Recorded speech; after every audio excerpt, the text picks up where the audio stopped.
Welcome to Empowering Chats with Susan Burrell. This is where we have deep, intimate conversations about self-empowerment and future existence. I am an intuitive healer and a light leader who has been called to activate other light leaders. So I'm curious, are you one of them?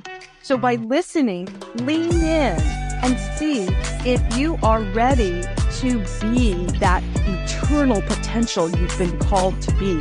Using your bravery, your talents, your tenacity, can you be innovative and adventurous in order to activate your light and lead from that place? This is where we learn how to love ourselves from the inside out and love the whole world over and over again. Enjoy the show. Hey, everybody. We're just trucking along in 2024. The overarching theme is Be Potential. And we are now in May. And in the merry month of May, the theme is talent or transcend. So having transcendent talent. I don't think that's redundant. But anyway, this is what talent means. Special ability or natural ability, aptitude, gift, capacity, genius, skill. And then transcendence is to rise above, go beyond, exceed in excellence. So I want you to ask yourselves, what are your special skills, talent, your particular genius? And are you actually fulfilling your potential? Are you exceeding or excelling in your talent, in utilizing those talents? And perhaps you haven't even really delved into within yourself, what are your gifts, your talents, and bring them forward. So this is the month of May, everybody, and it's the year of potential. So I invite you to investigate within yourself, what are your skills? What is your talent? And really begin to flesh that out, if you will. Really begin to bring that into focus so that you can really become the potential you were born to be. Talent. Love it, love it, love it. Enjoy the show. So, hi everybody. I'm being given just a precious gift today because a friend of mine is joining me who's a really amazing artist, and I asked her to be on Empowering Chats with me because we are in the month where we're talking about being talented.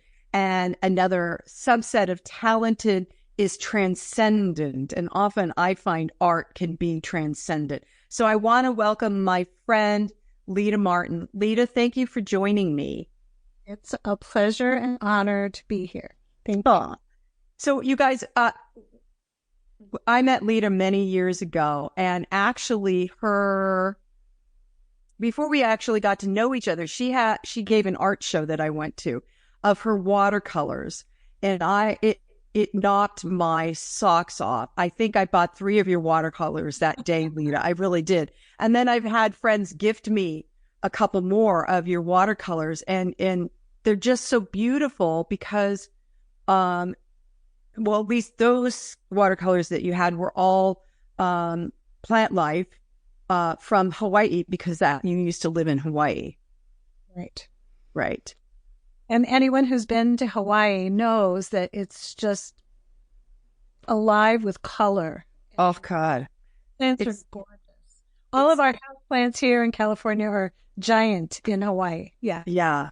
I find that I feel like when I go, I'm saturated by the colors there because I don't know if it's also because the temperature is moist and stuff like that, but my eyes just I'm filled up. I remember I went several years ago, and California was still in a major, major drought. And we were driving on Kauai to Princeville, which is it's the lush side of the island. And I felt like my heart was just drinking up drops of green, all the different colors of green. It was so healing, very healing. It's not just the green, it's the blue sky and then the red rock. Oh, yeah. Flashes of color with all the plants. Yeah. Yeah. Yeah. So I wanted to talk to you today, Lida, about art as a mindfulness practice because raising my hand, raising my hand, because some of us don't feel that we're artistic, and some of us, oh, you're raising your hand too. I can't draw. I have never been able to draw. I get intimidated when I'm in a class where they want you to draw. In fact, you and I just took a class on how to draw the flower of life, which is a sacred geometry thing. And I felt so much pressure to draw it right that I finally had to get to a place where I just went, forget it. It doesn't matter if it's not perfect. But so what would you say to someone like me who feels like a blank canvas or a piece of paper is intimidating? We're all artists inside. I mean, if you give a child some paper and crayons or any kind of art stuff, they have no qualms about just going for it. As we get older, there's a lot of conditioning that comes in. So it's kind of turning that off and playing, being curious and playing. There's so many different forms of art. It's like you don't have to paint with a brush. You can paint with your fingers. You can garden, you can cook, you can do music. So art has so many different applications.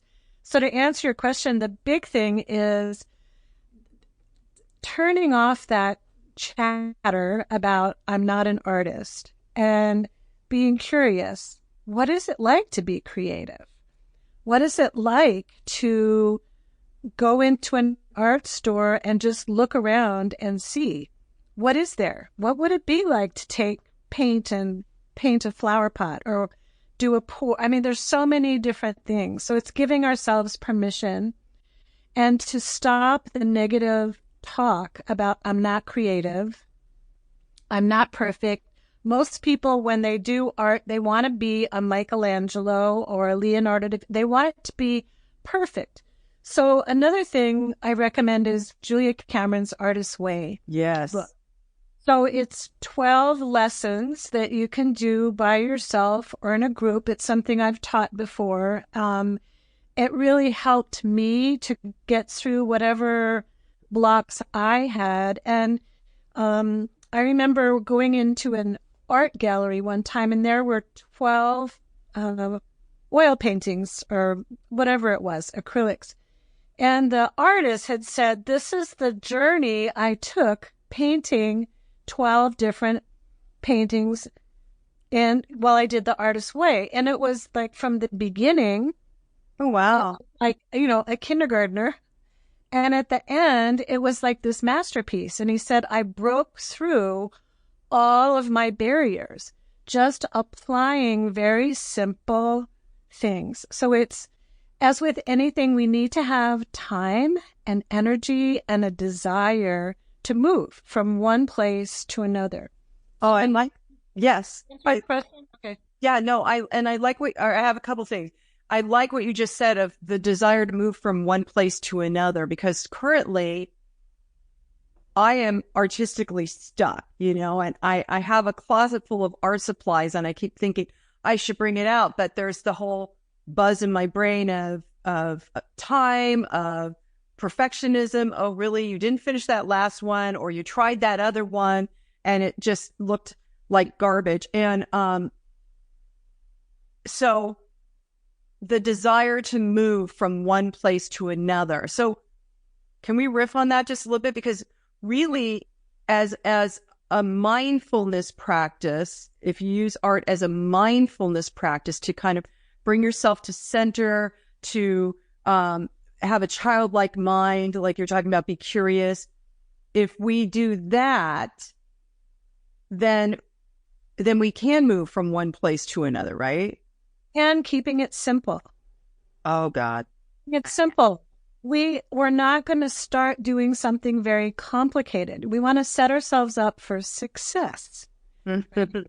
I like to set myself up for success. So it's what would be easy, what would be fun, what is piquing my curiosity. Like I lived in Hawaii and I love the Hawaiian flowers, and it's still my favorite thing to paint. because it brings me right back to Hawaii. Yeah. Yeah. But keeping it simple. So, and it's not starting with a full sheet of paper, doing something small. And there's so many different things, like for people who feel they cannot draw, there's something called Zentangle, which is What is that? I wish I had an example of it. There are certain when we're drawing something, we have straight lines, we have curved lines, we have spirals, we have circles, we have, basic shapes. So Zentangle is something that it's like doodling with specific, like circles. So let's say you take circles and you just do a whole bunch of circles and you create a design. And you can just do it in ink or a pen or a marker. You can color it in, but it starts freeing up that self-talk that we have. I'm going to try that because several years ago when I was going through divorce, I really felt like I needed to have some sort of distraction.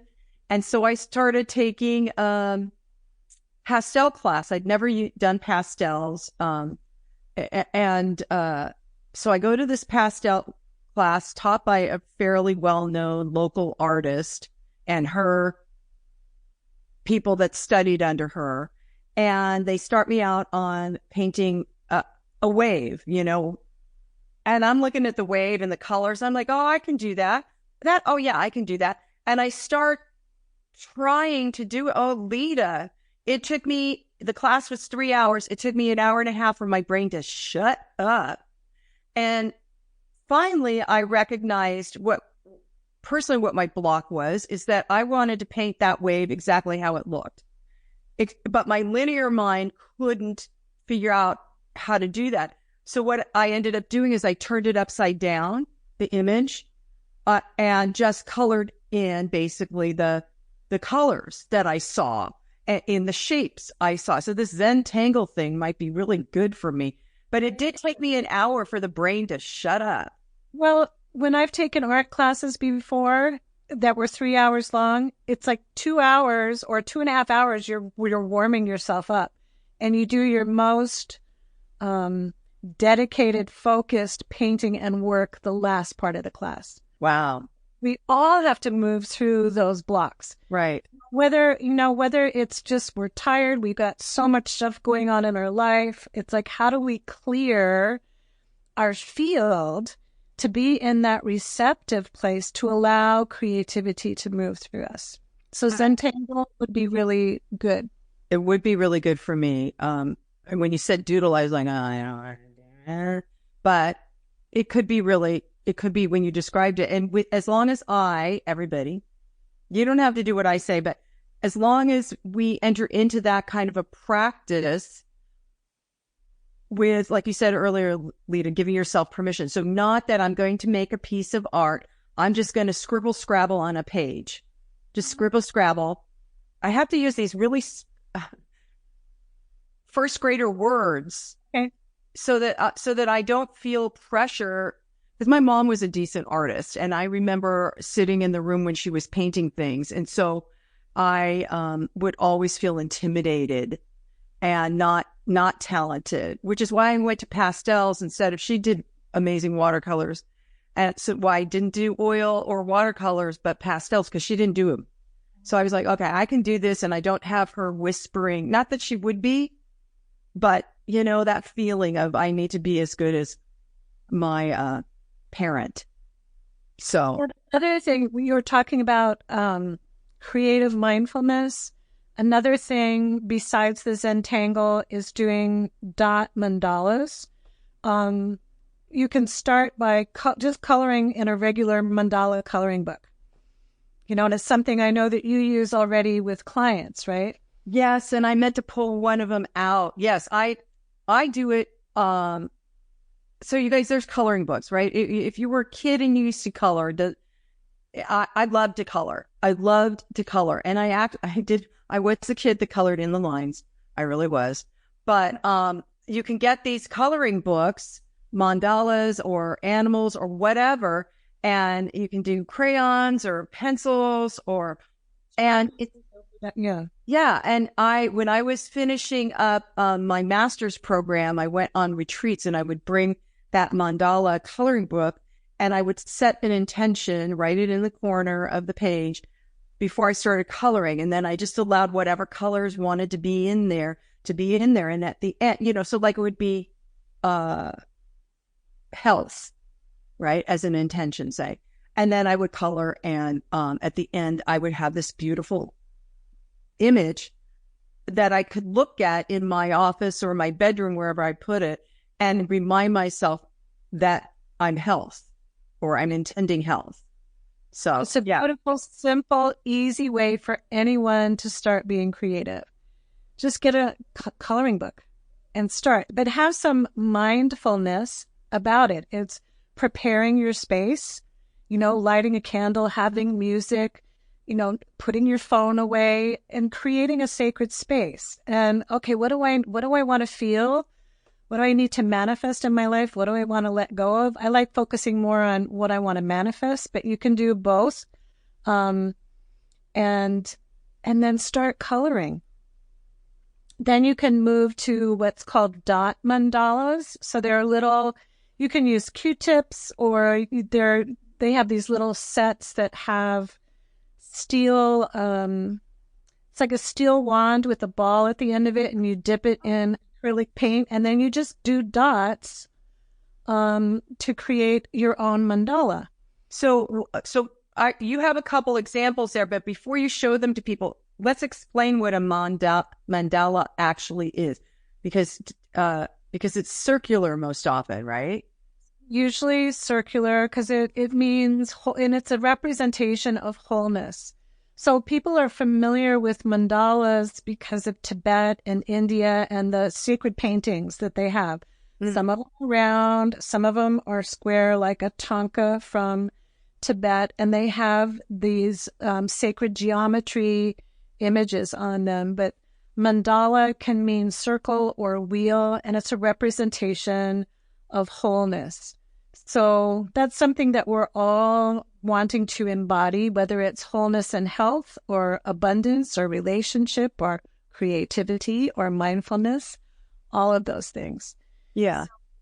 I like making vision boards in circles because it's a representation of wholeness. Of wholeness. I love that, Lida. So show us for the people that are not going to be seeing this on YouTube, I'll tell you what I'm seeing as Lida shares her artwork.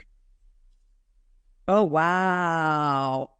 So this looks like to me, Lida, oh my God, it's a Rorschach test. No, this looks like to me a really beautiful flower that just keeps opening and opening and opening. And this only took a couple minutes to make. No. Yeah, that's the thing. It's just a couple minutes. Did you start from the center and work your way out? Started from the center, and and it's all freehand. So again, starting gorgeous. If someone was going to do something like this, it's keeping it simple. This one looks like a lace doily my grandmother would have crocheted. It's beautiful, and the colors are simple too, right? Yeah, so it would be fun to do something like this online. Oh my God, that looks like a beautiful star. Okay, so now here's my analytical mind, Lida. You start at the center, but what I saw was like spokes or rays from the center. Can you have you ever done one that's a spiral from the center? And I haven't, but yeah, you can. A spiral. So there's different shapes a lot of people use in mandalas. It's going to be a circle, a square, a triangle, two triangles. Oh, yeah. Star of David. You could have any kind of shape. And there, when you think of art, the Impressionists did a bunch of dots in multicolors. So you can do a whole painting if you wanted with dots. Oh, my God. So who's the artist that did that? Seurat? Well, all the Impressionists. Oh, my gosh. So instead of dots, it's like Van Gogh used a palette knife, and he would just have, put these marks. I think he called them marks on his canvas. And then there's others who do pointillism. Pointillism, that's what I'm thinking of. Pointillism. So this kind of reminds me of going back to what Julia Cameron's Artist Way book, because one of the exercises that when I did it years ago, I loved was the artist date. Take yourself on an artist date. And, you know, for anybody that doesn't find time, I always would go to like an art gallery. If I didn't have time to go to a museum, I would find myself wandering into an art gallery, or even in the area where we live, where Lida and I live, there are artisans that do jewelry and pottery, and they put them in a brick and mortar showcase place. And just to wander in and see what other people's creativity, people that are just like you and I, what they were inspired to do. It gives you inspiration, just looking at inspiration, or looking at a coffee table book on art. That's an artist date, that, you know, just something that triggers and inspires. When there's farmers markets, a lot of times there's artisans, or as we're getting into the summer months, there's a lot of fairs. And people are so creative with making plant arrangements or beading, making things out of fabric, making things out of, I have a friend who goes to the junkyard and gets all kinds of different things, and he makes sculptures out of them. Yeah. So it's like your imagination is your ally when you're doing any kind of art. And just give yourself the freedom to just do it, to be childlike. Well, it's turning off that inner critic. Hard for people to do. I know. And it's like, and it's part of our ego, and it never has anything positive to say. So my inner critic, it's like, thank you for your opinion. Thank you for, and I'm going to do this anyway. I'm doing this for fun. I'm doing this for relaxation.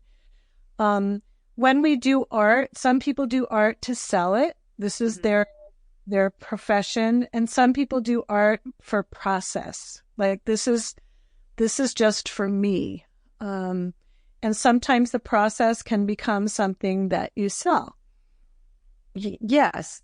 And that's exactly what happened when I went to that pastel painting class. Is I was just going for me. And the woman who was teaching me creates pastel paintings and sells them and showcases them. So she wanted me to do it her way. That's the other thing, everybody. If you take a class from someone, sometimes they're going to want you to do it their way so that they see that you understood the lesson. Because there's some foundational things, no matter what media you choose, if you're going to be an oil painter or acrylics or watercolors, pastels, there's some basic rules of the road that have to be transmitted. Even if you're, like, I have a meditative drawing class that I did, and the first thing was having people practice drawing a straight line. Wow. And drawing a wavy line. Wow. Drawing a circle, drawing a half circle. It's like basic shapes, and we put it together to create a tree of life. And everyone was blown away because they had told themselves, I'm not an artist, I can't paint, but this sounds interesting. So. Wow. So going back to the idea of art as a mindfulness practice, what do you recommend, Lida? Do you recommend like taking half an hour every day to just draw or doodle or finger paint? Or is it something that you have to like carve out and commit to one day a week for an hour? Whatever works for you. And, you know, everybody's different. It's like when you're really, I find when I'm in a stuck place, I can't think clearly, or I'm overwhelmed with, it used to be caregiving, or what, it's just let your body, you know when you need to do something different. If I could do it every day, that would be wonderful. I do journal every day and meditate every day. And Yeah. So there is some creative practice every day. It can be gardening. Can be coloring a mandala. It can be doing these dots. I do have a painting class once a week that I go to with a friend that you know, Dot, and we paint once a week. And some other people I paint with online who are out of the country because they don't have any art. They don't have Michaels. You're right. No art. There's no art. So I said, well, we'll just get together and paint. And it's wonderful. Yeah. So I love that. Whatever you can do, it's nice to have some time. Like instead of doing Facebook, instead of watching a movie, it's like, I'm going to get my art out. I find it's much easier to paint in the morning or the afternoon because of the light. Much harder to paint when there isn't natural light. Although when my kids were young, the only time I could paint was 2 a.m. Oh my gosh. Everybody was asleep and I couldn't sleep. So I got up and I painted for an hour. Wow. I started doing the Hawaiian flowers. Well, I'm so glad you did because I got to receive some. So I just want to, so what you said, I want to just kind of reiterate, because you said it's a great way to move from one place to another internally, a good way to get yourself unstuck if you're aware you're feeling stuck, which I was last week. But then it's also about self-care, self-nurturing, right? Taking the time. It's time. There's a lot of demands on our time, and there's a lot of various kinds of energies in the field around us. So it's like taking time to set yourself aside from ordinary life. I call it going into non-ordinary reality. Oh, it's like when we meditate, we're going into non-ordinary reality. We're going to another place. When we pray, we're in a different place. When we paint, when we play music, when we garden, all of these things, when we cook, it's a different orientation of our mind and our body and our feelings. Yeah, that's a great way to put it. It's a great way to put it. You know, and I didn't realize that like, I don't garden. My grandfather was a big, he had, vegetable gardens. He had rose gardens. But I like to do potted plants. I like to get flowers, put, 4 or 5 different combos, put them in a pot, and I can sit back and go, oh, isn't that pretty? But I didn't realize it was craving, until just this last year, I think. And I've been doing that for years, potting plants. But it was craving the color, the saturation point of the color of the flowers that were going into that pot, but also the mindlessness, right? Or mindfulness of it. Well, it becomes mindfulness, but I had to just let my mind go. So mindless, I buy all these flats, and then I'm like, okay, I have 5 plots. How am I going to do this? And then I have to say, just do it. Just do it. And it's fun. It's fun. And then you have something beautiful to look at. Mm-hmm. The other thing, there's something about using our hands. Some people like to embroider or crochet or macrame, and our hands are connected to different parts of our brain. Mm. Like when we're in the uterus, in the womb, we were kind of like this. Oh, wow. Yeah. Each one of our fingers were on a different lobe of the brain. So I think about when we do crafty things, and crafty can be cooking, it can be sewing, it can be gardening, it can be painting, it can be playing a musical instrument.